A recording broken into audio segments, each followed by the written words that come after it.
You're listening to the Love Unplugged podcast, episode 34. Today we are chatting with the creative force behind Brooklyn D Photography. Brooklyn shares how she gets through the ups and downs of being an entrepreneur, navigates the comparison game in a saturated market, what self-love means to her, and her advice on how to nurture a relationship while balancing the demands of a successful business. This is such a great chat where we get honest about the challenges we experience as creatives. So grab yourself a cup of hot organic tea and get comfy. I hope you guys enjoy this one as much as I did. You are listening to Love Unplugged, a podcast focused on love in all its forms. I'm your host, Jessica Frigon, hopeful romantic and founder of Project Love.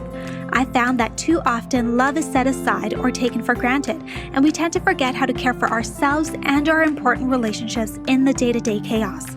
So let's slow down, tune in, and begin our journey of rediscovering love. From honest heart-to-heart conversations with real couples and knowledgeable guests to deep dive reviews of new products and services that will help you feel beautiful inside and out. If you're looking for relatable advice or wanting to be inspired by real-life love stories, you've come to the right place. Without further ado, let's get to it.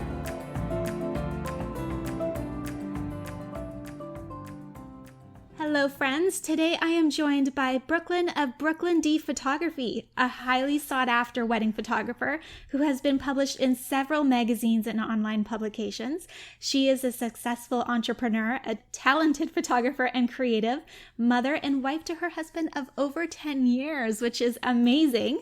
Today we're going to hear all about what she has learned through navigating the ups and downs of entrepreneurship, but also the personal sides. So we're going to hear about how she prioritizes her relationship and her self-care routine. So welcome, Brooklyn. I am so honored to have you as my guest, and I'm so excited to learn all about your story. But before we start, for those that don't know you yet, I would love for you to share a little bit about who you are. So my name is Brooklyn. I've been a photographer for about 7 years now. Like you said, I'm a wife and a mother. So I've been with my husband for about 14 years. We have 2 boys, ages almost 17 and 10. Wow, that's quite the age gap too. It is, yeah. So we had the first one was a young one, and then, wait it out and get things established a little bit more before the second. And our youngest, as I was telling you earlier, has autism, so that makes things a little bit trickier, but he is high functioning, so it's not too bad. Awesome. Yeah. And I grew up in Mission, and still live in Mission. Going on 38 years here. Wow, yeah. 38 years in Mission. Yeah. It is beautiful, so I kind of get it. Yeah.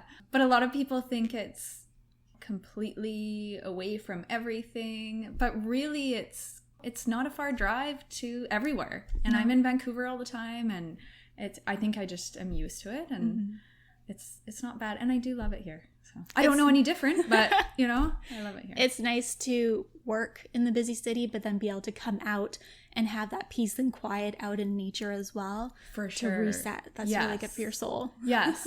But at the same time, we always talk about moving to Vancouver because we do like the city, but it's a little tricky right now with the market. And my goodness, yes. two kids and having to uproot their life. So we're good here for now. For now, yeah. So what inspired you to become a photographer? Have you always, been into taking photos, growing up? And then was it always a dream of yours to be your own boss and to run your own business? So I get asked this all the time. I always was the one in high school. I constantly had a camera with me. But it was just a point and shoot camera. Everywhere we went, I took photos. My room, I have pictures I should almost show you, was covered, like you couldn't see wall, it was photos. It was all photos all the time, but I never took a photography class. I never did anything or pursued anything as in a photographer because I didn't think I was creative enough. I didn't think I don't have that in me. And then about 7 years ago, maybe 8 years ago now, no, 7 years, I just said to my husband, I want to get a camera to take pictures, like a good camera to take pictures of the boys, because I was always taking pictures of them. And I just had this little point and shoot camera. And so I got a camera, a Nikon D90. I think like with the camera and the lens, I spent like $1,000 or something, and we're like, wow.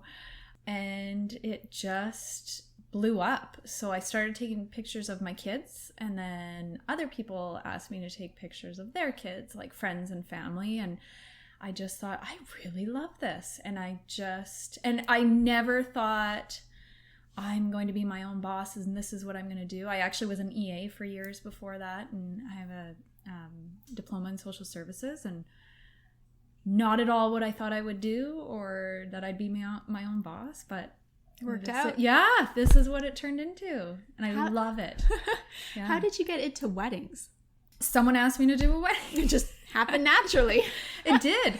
So someone asked me to do a wedding, and I thought, I can't do someone's wedding. That's so much pressure. And I thought, well, I'll just try it. I think I charged them like $250 or something for like 8-hour day. Oh my. Yeah. And it just, I thought, oh, I do like this. And then, other friends asked me, and then I thought, oh, I really love this. And it just turned into, again, surprise, no plan. No plan. So with photography, there are a lot of photographers out there, and, this is going to help an entrepreneur in really any industry that is saturated, because there's a lot of saturation. Yeah. How do you differentiate yourself? So what advice would you give to others to also help themselves differentiate themselves from the other competitors? Well, so one of my main things is I have purple hair. That definitely helps, because I can spot you everywhere. Yes, exactly. And it's turned into kind of, it's not like I dyed my hair purple on purpose to stand out, but it did end up turning into a thing. And my husband, actually recently I said, I think I just want to go dark again. And he said, no, you can't. So I think I'm going to have to incorporate purple somehow into, my hairstyle always. But that's just a small thing. I think and I don't even do it on purpose. I think for me, I'm myself. So I like to give to others, and I like to, be helpful when I can. And I just feel like paying things forward and giving back is so important. And so I like to, just be kind and friendly with my clients, I think. And then I like to do things like once a year, I'll give away a wedding package to someone who's sort of in need. Not just anyone, obviously, someone who's maybe had a rough go or whatever. I've done, people who are going through cancer or have had cancer, and just doing like free mini sessions for them. And just, I think little things like that. Now, I don't know if it makes me stand out in any way, but I feel like kindness goes a long way, and just being kind to everyone, and just, and I mean, I don't know, maybe that doesn't even make me stand out, but that's what I feel. That's what you feel. Yeah. I definitely, because I'm just myself, I think, and very down to earth. Yes, which I really and being love. down to earth. Yes, I don't try to be something I'm not. How did you choose your style of photography? So you have a very specific look with your photos. And how did you get to that? Like, how did you decide that this is what my style is going to be? I think I still am deciding. I think it's something that it's just what I'm drawn to. Mm-hmm. And so like the lighter, brighter, more natural, I think it's just what I've kind of been drawn to always. And then, along the way, it's kind of been like, well, everyone's doing this. Maybe I should go more that way, or, but then I always seem to just go back to it. Yeah. So stay true to what you like. Yes. And I think that's really what it is. It's just what I'm drawn to, what I like. And I like to be the more natural look, just because I feel like it's timeless. And that's just my own personal opinion. I mean, lots of people do more editing and presets and stuff like that, and that's great. And that's, there's lots of beautiful photos out there with all this like dark and moody and contrasty. I just like the natural, that like if your dress was pink, or, it's going to look pink in the photos, and that's just what I'm drawn to, I guess. I love that you said that. Stay in your lane, stay true to what you want, what you love, because it's so easy to see what everybody else is doing and then wanting to kind of follow their path and get off track. Yes. And then you kind of lose yourself, and then that affects your business, and it affects, what clients start to kind of get confused about, what they're going to be getting from you and what kind of feels right. Yep. So I definitely agree with that. Well, and because I think right now the very dark and contrasty and moody is really in right now, and the very like the browns and earth tones, and it's beautiful. But I think it also, a lot of those kinds of clients are a little bit more outdoorsy kind of people. It's very like, it's a little bit like more hipster. I don't know if that's okay to say. Is that like it's being derogative? But yeah, it's that kind of look and feel, and that's not me. I'm not outdoorsy at all. So you definitely don't want to be attracting clients that may not be happy with what you end up providing, because that's not truly what you want. Yeah, exactly. Yeah. I love that. What triggers anxiety when it comes to your business? And then how do you deal with it? So, your business, there's a lot. There's the photography, and then the editing and like all that client work, but then there's actual like your business functions. So what causes you anxiety? So my husband does most of the business functions. That's good. Yeah, so he's definitely the one that keeps all of that stuff on track. Like when, the behind the scenes kind of business stuff. So he, even with taxes, he's like, you got to do this. I'm like, oh, okay. And he's just very good at helping with that kind of thing. I think what causes me anxiety, because none of that does, because I don't even really deal with a lot of it, is probably, honestly, I'm very critical of my own work. And there's often times where I'm like, well, I did a horrible job. That's it. I should just quit. And that's probably just in general with photography, what causes me the most anxiety is just thinking I'm not good enough at times, or that I did a poor job. And I am very much a people pleaser, and that's all I want is for people to be, I want my clients to be so happy. And that is so important to me. And over the years, I think all business people have had unhappy clients. I've had a couple, and it is very upsetting to me, because I'm not a business person who might be like, oh, well, whatever. It's because they, trying to sort of blame it on them. I think, well, what did I do wrong? How could I do better next time? And I feel horrible because, like I said, my main goal, I want people to be happy. That's what I want. So, and how I deal with it, talk it out, I think. I talk with my husband a lot, other photographer friends, and, anytime I have sort of anxiety about anything, and I go to yoga. It's a hard thing to get over. Yeah. I think everybody experiences that to some degree. Even me, I think it was this week or last week, I was like, one day where I was like ready to throw it in. Yeah. I'm like, I'm canceling the podcast. I'm turning off the blog. I'm like, I'm done with this. Yep. I'm like, I'm not made for this, blah, blah, blah, blah, blah. And it's insane. Yep. How like the roller coaster. It is. Yeah. And I've talked to other people. I think it's creative people. And when you're putting yourself out there, right? Like this is you, when you're doing your podcast, like this is you and you're building it, and it's, so it's hard then. And like when I do my photos, that's me, I'm putting myself out there, that I think then if we weren't hard on ourselves though, we wouldn't get any better. To the next level. Yeah. Exactly. So that is the only thing but I think as creatives, we do tend to so it is definitely up and down. Yeah. It's good that you talk about it. Yeah. Having somebody to kind of vent it out, and then to have them kind of check you and put you back in place and be like, okay, you need to just simmer down now. Oh, totally. You're good. Walk you through all that so that you can get back to a healthy state of mind. Yep. Definitely. I always do. It's like you said, it's a roller coaster. It's like the ups and downs. I've almost learned now that sometimes when I'm in that down where I'm like, oh, I should just quit, I think like, okay, well, I'm just in this little rut and I know it's going to go back up. It's just a moment. It's just a moment. Yeah. You have to push through those Exactly. moments. Yeah. Don't let them define your decisions. My mom always tells me, when you're in a bad place, do not make any decisions. That Absolutely, is a really like, good none. advice. Which is so hard to do because you're obviously just wanting to like decide things. But half an hour later, I'll be like, what was I even thinking? Yeah. Yeah. Have you ever struggled with having your identity defined by any aspects of your business? So, like, some people define themselves by the success of their business, or how many clients they have, or how well received their work is, and, you know, maybe being published in magazines and online publications kind of defines, you know, who you are.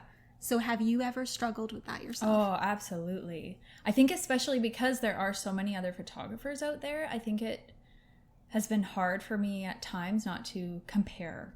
And, you know, on Instagram, well, why are they getting this many likes and I'm only getting this many likes? Or, oh, that photo's amazing. Oh, I'm terrible, right? Like, and just, oh, they booked this many weddings and I've only got this many. Should I just, you know, again, not be doing this? Maybe this isn't for me. What's going on? But I think I've come to a much better place. And at times I still am like, you know, again, that darn Instagram with like, why am I only getting 24 likes on this photo? That's ridiculous, you know? But I think I'm getting there to a place where it's like, I don't, like, who cares? I'm feeling good in my business. Mm-hmm. I feel like I'm doing well. So who cares? Who cares, you know, how many likes or how many, you know, followers or any of that? Or even how many weddings I book, you know? If I'm happy with the amount that I've booked, I mean, who cares if somebody else has 20 more? It does not define whether I'm successful or not. Exactly. Yeah. So what do you define as success for you? Well, oh, that's a hard one.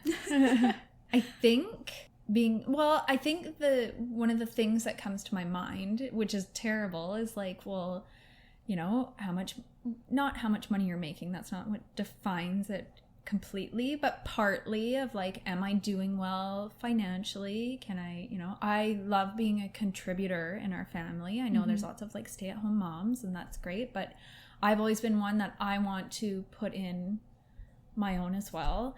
And I love to be able to, we actually talked about last night, almost match my husband. And I'm like, yes, you know, it just makes me feel good. Yeah.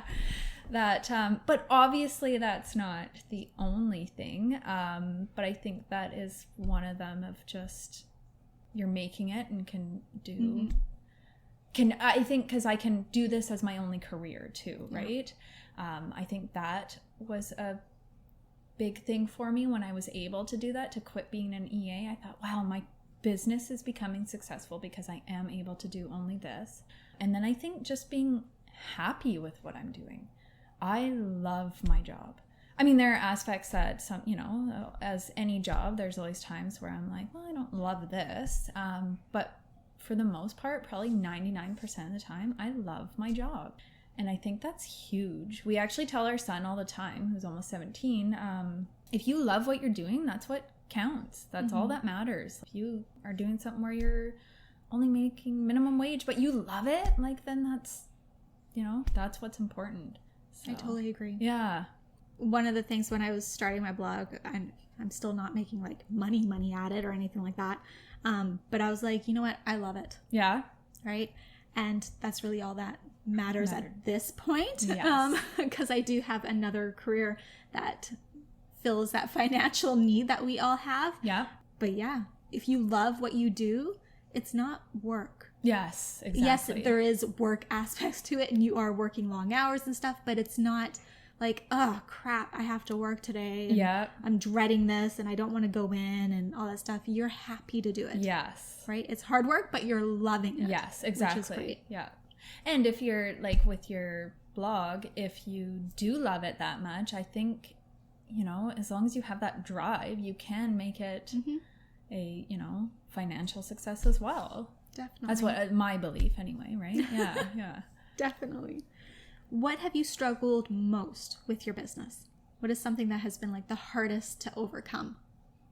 Probably, like, it just goes back to me being hard on myself. And I am definitely getting better, because even when I'm hard on myself, like I said, I feel like I've gotten to where I can go, oh, well, you know, there's always tomorrow, or, you know, the client was still happy even though maybe I thought maybe I didn't do the greatest job. Or I think that has probably been the hardest thing to overcome, just because I am a I set certain standards for myself, I guess. I want to be at a certain standard, and I want to get to certain places, and yeah, so just, it's a good thing and a bad thing. Yes, I definitely agree with that. Yeah. Being a perfectionist at heart, I'm always like, it's never perfect enough. Yeah. So I'm always striving to like get it there, but nothing's ever perfect, so No. you're never ever gonna get there. No. Well, and I think what I'm focusing on right now, and what my husband keeps reminding me about, is that there were certain places I wanted to be with my business, and I seem to be getting there, or have gotten there, or surpassed things, but I continually just am setting more, so I'm not even seeing those successes as much as maybe I should. So I'm just continually looking towards the future and towards the next thing and the next goal and this and that. And he's always, bringing home champagne and going, well, you did this, so we should celebrate it. And I'm like, yeah. But like, what about this? What about the next one? Yeah. It's So I crazy. think, yeah. Entrepreneurs totally do that, where you don't look at the successes that you have and you don't celebrate those wins, whether they're big or small. You're constantly looking forward and trying to get the next thing. goal or the next gig or anything like that. But you need to celebrate those wins and be happy where you are. Yes. Right? Like, absolutely. be present in your business, in your life, and be happy with where you're at today. Yeah. But at the same time, that's where it's hard, because Yes. if you were just happy where you were, are you going to get to the next thing? So It's a balance. Yeah, it is. It's a very hard one. Yeah. I'm learning. I think we all are. Yeah. So I'd love to talk about what a typical day looks like for you, having 2 kids. One is still in school and needing to be driven around. Well, they're both still in They're school. both, okay. Yeah. Oh, 17. Yes, that's still high school. Yeah, he's in grade 11. Oh my. Yeah. And then your successful business that you have a lot of work in Vancouver, which is, I mean, it's not next door, right? There is some commuting there. And then you have your marriage and all that stuff as well. So walk me through what a day looks like in your world. So on days when I have shoots during the day, and they often are in Vancouver or, Surrey or Langley, New West. So it's get up. I'm a terrible morning person. I try to get up by 6:30 or 7. Often I'm snoozing it till 7:15. Sometimes it's 7:30, and then we are running out the door. And then, I don't have to get the oldest ready, but it's constant because he's a 17-year-old boy. It's like, time to get up. Mikhail, time to get up. Hey, it's time to get up. Sometimes fighting in the morning because of that. And getting my youngest, and with the autism, he's constantly talking. So getting him to focus and get on track of like, listen, we got to do this, and get out the door. Let's go.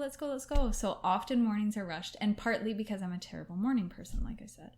But then I'm dropping the one off, drop the other off, and then usually it's off to wherever I have to go for the day. I try to plan it where I can get home in time to pick them up. No, that's not always the case. Usually, at least once a week, my mother-in-law likes to pick up our youngest, so she'll take him. So I try to plan things on those days if I can. But if not, then I'm going, I shoot for a lot of companies, a lot of influencers. I don't do a ton of like family photos anymore, but when I do, usually those are later in the day. And then it's, once I'm done shooting, it's run home, get kids. My youngest has therapy twice a week. He has behavioral therapy, so we're dealing with that. My oldest it's about friends and can you drive me here, can you drive me there, and whatever he's doing. He's working now, so it's driving to and from work. Yeah, at McDonald's. So very good. And then with dinners, we often take turns of who's cooking. Not really take turns, but it's it's not all set on me, and I'm very busy. Often I'm driving kids around or doing whatever, so my husband's home by 4, so he'll make dinner. Often we do fresh prep. Ooh. So it is super handy. Yeah, and then in the evenings, I usually do some editing at some point. We try to kind of have like some just like downtime of just like watching TV or whatever, or I'll just like hanging out.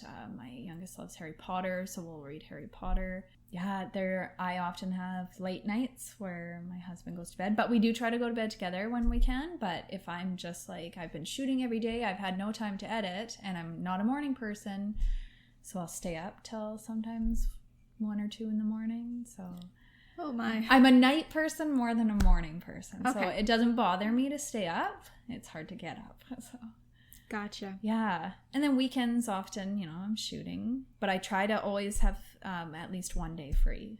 So if I have a wedding or shoots on the Saturday, don't book anything on Sunday and vice versa. Yeah. I definitely agree with that. Have that one day of nothing. Yes. You need that. Well, I still do often end up editing. But that's just kind of like quiet work. And Yes. just kind of... But at least, and it depends on what we're doing. If we're having just like a quiet day at home, you know, and the kids are busy with their own thing and Adam's reading or he does some editing because he does some video work, then I will edit. But obviously if we're doing family stuff, then we're doing family stuff. So I still haven't quite balanced that whole of like having days where you just do absolutely nothing, like no work. No. I always feel guilty Yes. when I take a day. Yeah. I'll still do it. Yeah. Because I need to, definitely. Yeah. But there's a lot of guilt. Yeah. I'll start off hating it. And I'll be like, I need to be doing this. I should be doing this. You're not going to get anywhere with your business or anything like that if you don't like work yourself to the bone. Yeah. Like all that stuff. But I'm like, you know what? No. Yeah. I won't for you. be here next month if I continue to do this. Yeah. Right? Yeah. But it's constantly on your mind, Mhm. probably. Yeah. Which is mentally just draining. yes. Right? Do you set any boundaries to have? I mean, balance it's a tricky word. I don't think anybody can really truly get balance. Yeah. There's constant juggling that you're going to have to do. But how do you get kind of a balance between work and life? Just because you do a lot of editing and, you know, you work out of your home for your business aspects and whatnot. So it's always here. Yes. So how do you kind of make sure that you turn that off a little bit? That is a hard one because and especially I think because if I don't answer an email or I'm not answering a text or, you know, I've had people message back 2 hours later, you know, saying like, listen, I need you to message me back, or hello, I messaged you. And it seems that we live in a world of immediate gratification. Mm-hmm. So if people aren't getting texts or messages back, they're messaging again repeatedly. And so that is a hard one, I think, because it can be frustrating because I want to be with my family, but then, you know, there's these clients or whatever they're getting frustrated with me. And it's a hard one. It's a hard one. Yeah, it really is. My husband's pretty good at being understanding. There are times when, you know, I get a message and I say like, I have to respond to this. And he's like, yeah, for sure. Like, even if we're having family time. And then there are times when I just put my phone away and I think that's a big one, is trying to just put my phone away. Like our projector broke yesterday, but we have a projector and we have movie nights quite often. Oh, I love that. Yeah, we're such movie buffs. This couch actually pulls out into like, and it lifts up and it's like a full, it's like an island. That's awesome. And so we're, you know, when we do that, my phone is not near me. When we're on vacation, I'll do work stuff in the evening and stuff, but during the day I'm not answering anything. When we're in Disneyland, like I'm not looking at business stuff. Your love for business or for Disneyland, yeah. like there's no way you're interrupting that. No. Even in the Dominican when we were just there, even though it was just me and my husband and we actually had so much downtime, like we were reading and just hanging out by the pool, I hardly did anything. I think just putting the phone away is a big thing.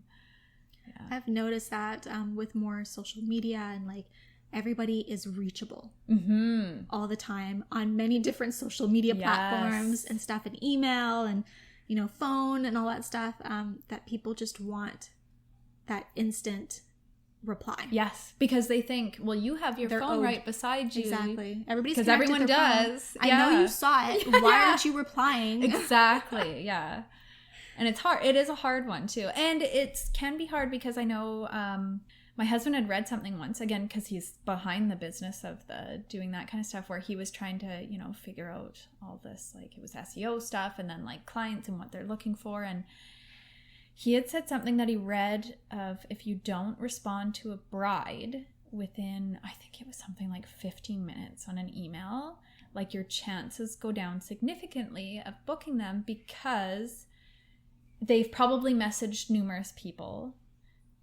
You know, say someone else now has responded and I haven't responded, and now they've made a meeting with that person, and now they, you know, so it's, or because we do live in just that fast world, that they're just like moving on. And so when it comes to brides, and especially initial bookings, if I see that message, I'm responding immediately. As silly as that sounds. Got to be like a little bit of an internal struggle of that sense of urgency to always just be like on it. Yeah. Which is tough. Yeah. It is. I think I feel like we've somehow just like balanced it pretty good. I also, with my phone, with my business email, I don't get notifications immediately unless I go in and check. So nothing will pop up unless they're sending me text messages or, you know, Instagram. I see those. But on my actual email, I don't see the notification unless I'm going in there. So usually if I'm going in there, it's because I'm going into my email where I'm able to respond. You're going there intentionally. Yeah. That's awesome. Yeah, but it's a hard one. Definitely, like, I started noticing that, not obviously not to your degree because you're dealing with actual clients and whatnot, but I'm like, my emails, I turned off notifications. I actually moved my Instagram. It was starting to be an actual issue into a folder that's like not on my home screen. It's like so further you can't see down it right away. and it's actually helped. I actually forget about it now. Yeah, yeah. Versus before, I would literally touch it like 50 plus times a day and go into it for no reason. Yeah. I don't know why. And it's not because I want to.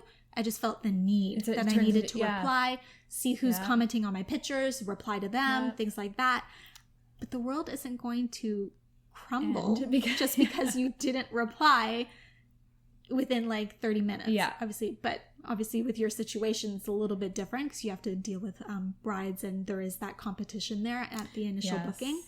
But it's just being mindful that it's okay to set hours and to Yes. deal with them intentionally, you know, replies and stuff like that, and just be mindful. Well, and actually my husband has constantly said, you need to set hours. But I think it's hard because I think a lot of business people don't set hours. And so, you know, on one hand, I don't want to be that one who's like, sorry, I don't respond after 5 p.m. Well, everyone else is. So it's Exactly. hard to... It's tough, especially Yeah. with brides. You know, they have day jobs Oh, most yeah. likely. Yep. And that's when they're planning their weddings is in the evening. And if they're my booked brides and they're, you know, messaging me because they have a question, I feel like part of what I like to do is like customer service. I want to be able to relieve their stress as quick as possible. So it's a hard one. It's definitely a hard Yeah. one. Also, if you're like setting the tone for that relationship, the expectation is there for the rest of that relationship, Yes, right? it is, So yeah. it's kind of like you need to be very careful. Yeah, because you're shooting yourself in the foot Exactly. if you're constantly responding within 10 minutes. Yeah, definitely. It's gonna be like 3 a.m. They're messaging you, and you're like, That oh, does happen. 3 a.m. Oh my. I don't respond. Obviously, I don't even hear it, but I'll get up sometimes and I have like business messages and I'm like, come on, guys. Go to sleep. Yeah, I was sleeping. Cuddle. But usually I think when people are messaging in the middle of the night, they're not expecting a response. So at least that's good. Yeah, So. definitely. So this probably leads really well into my next question. Have you ever experienced exhaustion or a burnout from your business or all the Absolutely. demands of your business? And then how did you come out of it? Yeah, last year was kind of a mess. Not a mess. It was a good year, but it was by the end of wedding season, I just said, what did I do to myself? It was just, I could not even think about the work I had on my computer to do because it was so overwhelming. And then on top of it, you know, I want to be a good wife and I want to be a good mother and I want to take time and be with them. But if I'm doing that, then I'm thinking the stuff is just building up on my computer of editing I have to do or, you know, meetings or shooting. It was just constant. I definitely had moments of crying of how am I going to deal with this? And I just need to get through, you know, the next 2 weeks. And that's one thing actually I did learn, as my husband said, because I kept saying, you know, I have all of this and then tomorrow I have this and the next day I have this and the next day I have this. And he said, stop looking at all the stuff ahead of you and just like deal with what you have already. And so I think that's a big thing of like, stop looking at like what's to come and just worrying about what's on my plate at the moment. I learned I can't take on as many weddings as I did last year. It was just too much.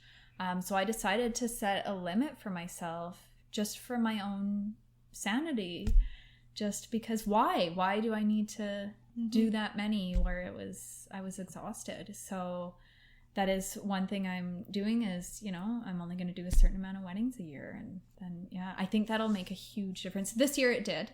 This year was actually quite good. I had moments where I'm like, oh my goodness, it's crazy right now. But it'd be like, oh, these 2 weeks are crazy. And then it's not bad. So, and you know what? Like, everything was great. My business didn't flop, or, you know, it's just getting better and better, and things are going super well. So even though I did, you know, intentionally didn't book as many weddings as last year, like, things are still amazingly great. So That's awesome. yeah. Sometimes you have enough success with what you're able to do that you don't need to go that extra mile and take on more than what you can handle. Yes. And that's exactly what I just had taken on, way too much. It was way more than I could handle. It's hard as a business owner to turn away business, right? Like clients, because you want their business. You want to be there for them. You want to have that. Yes. Right? Yeah. But it's really tough.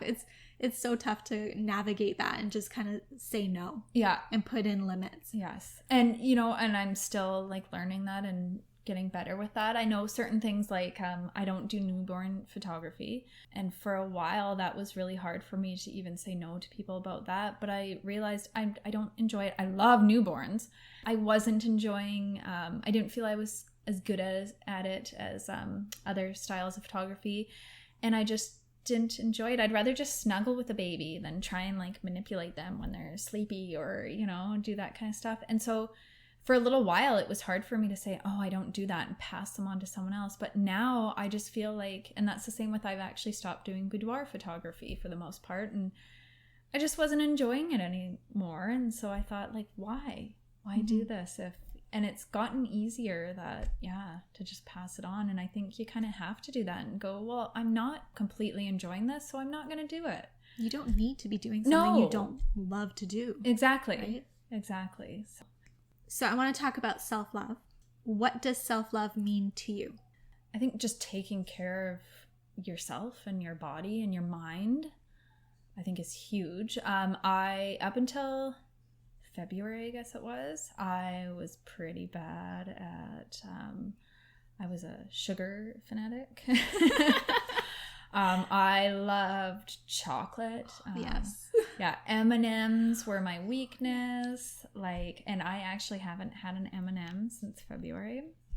Wow, good for you. Yeah, not that I haven't had any sugar, but I just did a huge lifestyle change, and I just said, you know, I gotta stop doing this, because I do have like some anxiety issues often, and you know, I said, I gotta take care of myself. I'm not taking care of myself and my body and my mind. I just wasn't. And so I cut out most sugars. Like, yes, I still, you know, have a treat, and I still, you know, splurge here and there. But it's just, it used to be, I'm not kidding, every single day, probably throughout the day, all day long, I would have like bits of sugar. You know, I'd start the morning with cereal, like, which was just sugar. Not like I was having, you know, Fruit Loops. Yeah, but it was still, I had, I think it was just, I don't know, Cheerios or something like that. I don't even remember what I used to have. But now I have like a homemade granola kind of mix that I make, where it's just like oats and unsweetened coconut and raw almonds and chia seeds, hemp hearts, and I mix it all together and I put it in plain Greek yogurt, so again it's low in the sugar, and I add fruit, and that's what I have every morning. I'm a coffee addict though, so that's okay. Yeah. But yeah, and just being mindful of what I'm eating and what I'm putting in my body, when I'm buying, you know, food now. Like, even I was eating dried mango when you came here. Well, I used to buy dried fruit and just buy whatever dried fruit. Well, now I look for the dried fruit that doesn't have added sugar, which I find crazy that they add sugar to dried fruit, because it's sweet enough as it is. Yeah. And then I started doing, I thought, I gotta exercise. I'm not exercising at all. And I started doing hot yoga. And I do a lot of their other like strength and cardio classes as well at Oxygen Yoga. And it has just been a huge just game changer in my life. Like in all of this of the just being mindful. Like we go away, we're in the Dominican and I'm being mindful of what I'm eating. Like, yes, we're still, you know, we had a dessert with dinner every night, but again, it used to be I would have had, you know, pancakes with syrup in the morning as well as like a donut or something and, you know, like, and then just junk all day long.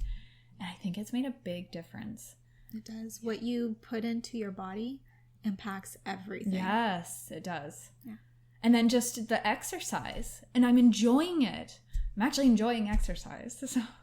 I loved hot yoga. Yeah. Oh, you shut off your mind completely. Yes. Yeah. With hot yoga, I feel like you're able to get into the poses a lot deeper because you're warmed up. Yeah. I like heat and I don't like cold, so being in the hot yoga room was like bliss for me. Oh, I agree. Yeah. But yeah, there's something really calming. Yes. And I think with your line of work, and there's a lot of stress owning a business and stuff like that, having that probably is really good for you to calm your nerves and your anxiety as well. Yeah. Like I find like once I'm done, and I think it is because of the heat as well, because I'm the same as you. I love heat. I've never done just regular yoga, so I don't know the difference, but I find I just feel like comforted afterwards. Like I come home and I just feel like jello. Like even when doing the cardio or the strength classes where you're working your butt off, like you just feel good afterwards. Yeah. Definitely. So it's been good. I've been a little, the last like, I don't know, 3 weeks or something, I haven't gone. So I said to my husband yesterday, I have to get back into it. But it's been a really busy few weeks. So it's just been, and that's the thing too. I have to not feel guilty about not doing it. Just get back on track. Yes. Right? That's yes. totally fine to take that time when you need to. Yes. And I needed to. Yeah. And I needed to. And I had to focus on, you know, my kids and stuff, and it just wasn't the right time, so I couldn't do it. But I told him I'm going tonight. So are there any books or podcasts, or you know, do you meditate or anything like that? Just the yoga. Okay. I don't want to say I don't listen to podcasts, but I don't listen to podcasts. It's okay. It's totally fine. My husband listens to podcasts all the time. I keep saying I want to start because people keep recommending like, oh, you got to listen to this one or you got to listen to this one. And I should. I'm one where I sit at the computer when I'm editing and I play Netflix. But really I should be doing things like playing podcasts. I'm the same way. Are you? I have Netflix going all the time. Even like repeating like 10 billion times the same stuff. Yep. But I'm like, it's comforting in a way. Well, because it's mindless, right? Exactly. Yeah. Just kind of tune it out, but I already know what's going on. Yes. But it's just something there. Exactly. It's hard to make that switch. I'm contemplating canceling Netflix. Yeah. So I'm like, it's becoming to be a problem. Yeah. Well, it's getting pricier too. Yeah. And Warner Brothers, I think it is, are starting their own streaming Oh, service. are and they they're now taking too? Friends, which I'm like, then there's no point to Netflix. Oh. Well, and Disney Plus just took a bunch of things. Oh my too. goodness, there's too many streaming platforms. I know. We need one with everything. I know, we have Crave, Netflix, Disney Plus, and we have TV. I can't even get to the TV anymore. I'm like, there's too much. I know. It's bad. So I'd love to talk about your relationship. So how did you meet? Let's talk about the 14 years, because it's not often these days that you find a couple that have been together for a long period of time, unfortunately. So I just love that. So let's start at the beginning. We met in university. He was a cute psychology guy, so we were in a psychology class together. We had just started talking, and then I found out that he was a child. I was 23 and he was 18. So it was pretty crazy at first, but we had already been talking and kind of made a connection before we found out each other's ages. So that was a little nuts. And I think we both kind of thought, well, who knows what this will turn into because of the age difference, but it is just 14 years later and here we are. And obviously the age difference we don't even think about anymore and haven't thought about in years. But yeah, it's not been an easy road at times. I think anyone who tells you that, their marriage is perfect or wonderful or they never fight is, you know, lying to you and or themselves. I think there's just, you have to come to a place where even when you have arguments or you have, you know, disagreements, and maybe this is what those people mean when they say that they never fight or argue or everything's perfect. You just have to, you know, you've learned each other enough and you learn how to communicate, and you know when to like walk away for a bit and then come back to it and talk later. Just knowing, I think for us, just knowing that we're in it and we're in it for the long run, you know, we're in it for good and no matter what.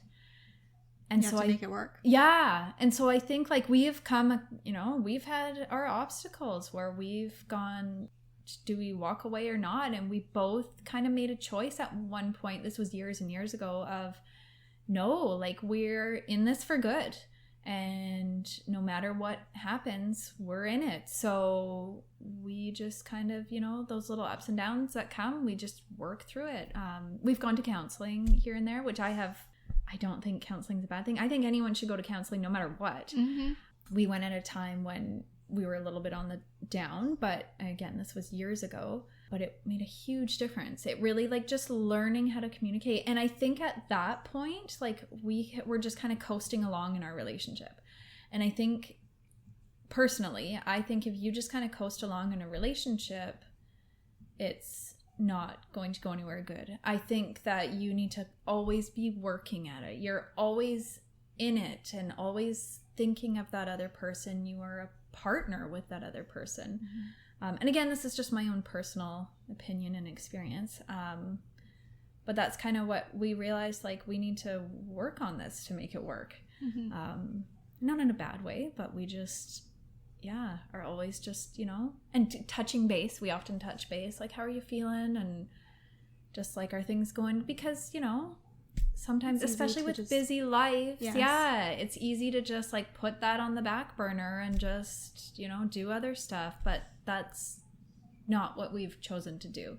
We actually take vacations once a year without the kids. So we make sure we do that. And sometimes it's only like 3 or 4 days, or, you know, it could just be like just last week when it was a whole week in the Dominican. But yeah, so I think just realizing that, you know, putting us kind of at the top of, we have to be good and we have to take care of ourselves together and separately in order for the whole family to work.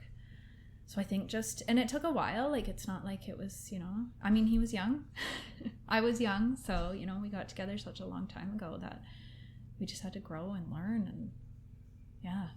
Did you have examples of like healthy marriages to kind of learn from growing up, or was both of our parents are divorced? My dad was actually divorced twice and is now in a happy marriage and is good. But yeah, my mom is single still. She lives in our basement. And yeah, Adam's parents are divorced. Yeah, so we didn't, like, not parents wise anyway. I know, like, I had an aunt and uncle that I looked up to that and I know at one point she had actually said to me something about how she had gotten to a point in her marriage that no matter what, they would work things out. And I feel like that always kind of stuck with me, that, yeah, you got to look at it as if, like, this is not something we can just walk away from, you know? Yeah. I think that is what you so can't easily... have that in your back pocket. Yeah, that nowadays it's just so easy for people to go, oh, well, this isn't working, and then just walk away. And I think we just don't look at it like that, you know, like even if because I mean, there's always issues in any relationship, friendships, you know, like mother-daughter, father-son, you know, there's always issues. And so you just got to work through it. It was two completely different human beings. Oh, yeah. That to completely work differently than each other, that were brought up in different environments, exposed to different things through their upbringing, coming together and having to live together and be together. Yes. That's a beautiful mess. Yeah. Right? Yeah. But that's not going to come easy. No. There's always going to be something. There's always going to be like new learnings. You're always going to enter different stages of marriage as well, that, you know, things are going to be new and completely different than they were before, that you're going to have to navigate. Well, and because we have kids, there's always different stages that our kids are going through that then affect us, and that we have to deal with it's just new things that we have to learn how to deal with. And like teenage years we're dealing with right now, right? So, and then having a child with autism, like it was all stuff that you just have to go, okay, now this is coming at us. And often it'll be like, because like you said, they're different people, it'll be like, well, how is Adam dealing with this? How do I deal with this? And then it's even lately, we're kind of working on looking at, well, the way Adam's dealing with it, I may not agree with, but I know Adam and I know how his mind works and I know how he thinks. So I have to understand that that's just what makes him feel good and how he has to deal with certain things. Exactly. He has to have the closet door closed at night, and I could have it like where it's shut but not fully closed. That just gave me anxiety. Yeah, right? And he's like, closed. Yeah. And he's like, just shut it. And I'm like, well, it is shut. And he's like, no, it's not shut. It's the little things, right? Yeah. And so like if you're in a marriage where you're like maybe not working together, someone might think, well, that's so stupid, like who cares? Adam cares. So I might like laugh internally and think like, oh, so silly, but he cares and that's what he needs and wants. So yeah, it's understanding that it's no longer just about you and what you want and what you like and what you want to be doing. Yes, you now have to consider that other person, and they have completely different needs and preferences, and now you're sharing a home, a room with that person. Yeah. You have to compromise. Absolutely. You have to let things go and be okay to not always have it your way. Yes. And it's not always easy. No, it's definitely not. But you do it, yeah. It works for us, and so. Fascinating. Yeah. So who proposed and how? I want to hear this. It's okay. So it was Adam. We had been together 2 years, so I think it was almost exactly. So we were going up to Whistler for the weekend, and he kept talking about the Peak to Peak gondola. Wanted to go on the Peak to Peak gondola. And again, I told you I'm not a super outdoorsy person. I don't like being cold, so I was kind of like, I guess, sure, let's go. And we went to go on it, and it was closed. And he was so upset. And I thought, what is the big deal? Who cares? Like, let's just walk around. There's snow over there, and he was just so frustrated about it. And then we had gone back to the hotel room, and we're getting changed to go out for dinner, and I had noticed Sandlot was on TV. Do you know that movie, The Sandlot? No. Oh, it's a great movie. You gotta watch it. Who's in it? Oh, it's just old, like just kids. Okay. It's a kids movie. Okay. I'll have to check it out. So it was just like, nostalgic from my childhood that I'm like, The Sandlot. Yeah, you gotta watch it. And I actually happened to be in the middle of getting changed, and so I didn't have a top on. I had a bra on, but I didn't have a shirt on. And I was sitting and watching The Sandlot. And I guess Adam was just waiting for me to put a shirt on. And I wasn't putting a shirt on. So he eventually proposed to me. So he had decided to because he was just, the Peak to Peak hadn't worked. And it was just like burning a hole in his pocket, this ring, right? And he had was like, I just got to do it. Because, he was getting anxiety and nervous about it. And he just had to do it. And then, like I said, I wasn't getting dressed. So it was Adam proposing in a hotel room. But it was perfect for us because that is us. We are not over the top people. I don't need it written out in candles. He didn't even actually get down on one knee because he was so nervous. And he said a bunch of stuff, but I don't even remember at all what he said. But yeah, so that's our story. For all the guys out there, be mindful of who you are proposing to and what she's all about. Yes. Absolutely. Because there's maybe certain things that she wouldn't enjoy. Oh, I would have hated if he had done it like publicly. Oh gosh, I would hate that too. Yeah. Stress of like other people's eyes and the pressure. Yeah. Even if you want to say yes, you probably feel pressured like, oh no, I have to say yes, even though you wanted to. If you want to cry, but you don't want to cry in public. Yes. Like, it's just exactly. Be mindful of what she would like. Really know kind of what environment and how she would like to be proposed to. Yes, which is, I guess, why he did it in the room instead of we were going out for dinner, because I think he knew, And he wouldn't have wanted to do it out, you know, in a restaurant, but I would have hated that. So I think he thought like, well, this is kind of our only time to do it. And it ended up being good because now we have this like funny story. Yeah. As well as we love watching movies, and there was a movie on. So oh, that's perfect. Yeah. So I think like, I don't know. I hear proposal stories all the time, and I love the ones that are not perfect. I always love of, you know, this didn't work out, or he ended up like, I don't know, we were just like sitting and watching TV, or, you know. It's natural. Yeah. He got home after he bought the ring and just couldn't wait. So, you know, I've heard that too. Couldn't set anything up, was just so excited about it. So That's hilarious. Yeah. Okay, so you had your vow renewal. Mm-hmm. So that was in Disneyland. Yes. So talk me through that. Why did you do a vow renewal? Vow renewal. And what was that like?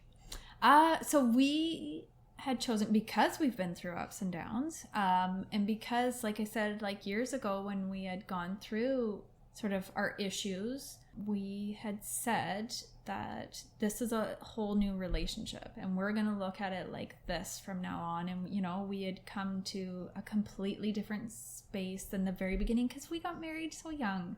And I think we'd just come such a long way. And we said, you know, for our 10-year, and we're going to make it to 10 years because we're in it for the long haul. Because when we got married, we had 30 people. It was tiny. It was, you know, we wanted to buy a house. We didn't want to spend the money on a wedding. It was just, you know, which was great at the time. But we said, you know, let's do something different. And, you know, let's do, like we had talked about, even just having like a big barbecue or something. And I said, let's do something for us. I said, because at our first wedding, I don't know what you call it, we didn't say vows. We were both too nervous. We didn't want to talk in front of people. And we said, let's do something like that, and let's make it as opposed to, you know, about like, you know, Adam was young, he was drinking with his friends, and, you know, at our wedding I was pregnant, so no drinking for you. No drinking for me.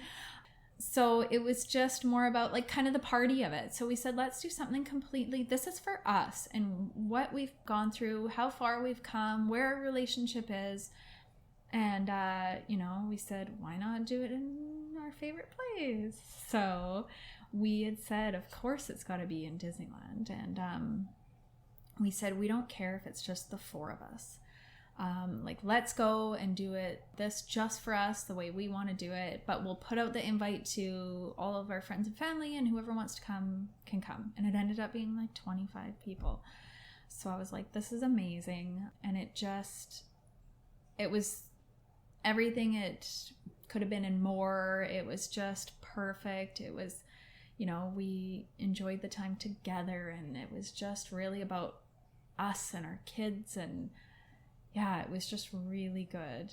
And then having our friends and family there, of course, was amazing too. Really? Yeah, but it was good, and it was a good for our relationship. I think it's just good to celebrate our relationship, to just celebrate every so often. Celebrate 10 years of marriage. Yeah. That's a huge milestone, right? Yeah, and it's a different stage in life as well. Yeah. So your vows, from if you were to have had them at the beginning, would be completely different now. Yes, absolutely. Yeah. No, it was good. So how do you nurture your relationship? What do you guys do together to keep that bond strong amidst the chaos that is everyday life? So what does that look like for you guys? So some I've already kind of said. So we go on vacation once a year without the kids. We do a lot of movie watching. So I know it's silly because, you know, we're watching TV. Yeah. But because like I said, we set up like full on movie nights, and we'll just, you know, it's like, what movie are we watching tonight? Almost every weekend we kind of do that. And whether it's with the kids or without, or we'll do both, you know, like we'll watch a movie before, you know, our youngest goes to bed, or we'll then again watch it just the two of us. We talk a lot. So every time Adam comes home from work, I'm like, oh, you know, how was your day? We talk about our days. And, you know, when I come home from a wedding, he asks about it, or, you know, certain shoots or events I'm at, he asks about it. We like to go out for dinner together. I don't think we've gone too often lately, but we've, you know, been busy, and we're in the Dominican. But we just talk and enjoy each other's company. I think that's big. It's just enjoying each other's company. Yeah. We laugh a lot and like can make fun of ourselves. Which is awesome. Yeah. So I think just like we have fun. I think going to Disneyland is good for us, as silly as that sounds too, but just we can both completely let go while we're there and just be kids kind of and just have fun. Mm-hmm. And I think it's really good for us to go and do that, and I think we enjoy that together. And we have Disney pins and we have like 1 million of them, and every so often we bring those out and look through them with the kids or with just us, and just spending actual quality time together. We have like nieces and nephews that we really enjoy spending time with, so we just like to do things with them. We'll have game nights or just making that quality time, I guess, and then just doing that kind of stuff.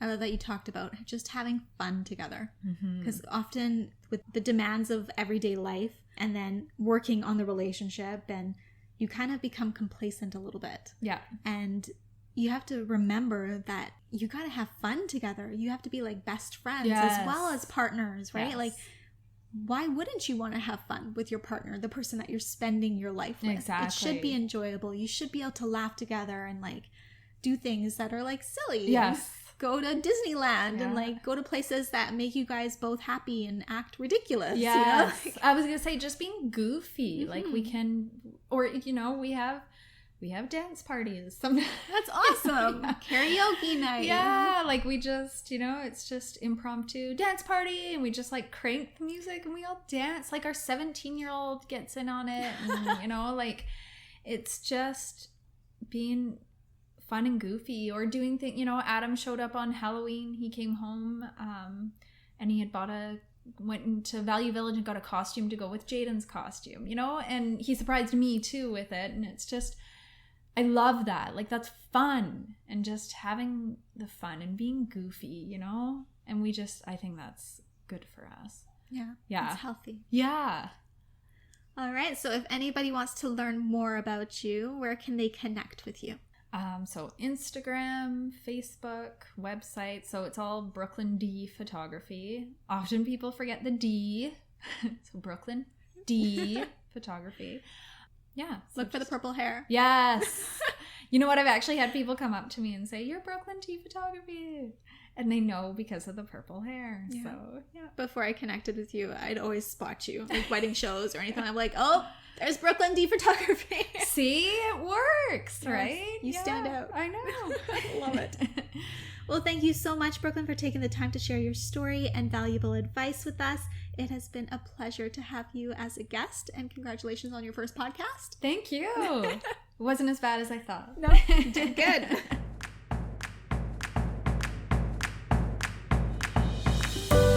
I'm Jessica, and thanks for tuning in today to Love Unplugged, the podcast. If there are any questions or topics you'd love answered on the show, head on over to www.projectloveco.com and share your request with me. If you haven't yet, go to iTunes and subscribe, rate, and review this podcast and share it with a loved one. Your feedback means the world to me, and the community we've created is what fuels our discussions here. After all, this is all for you.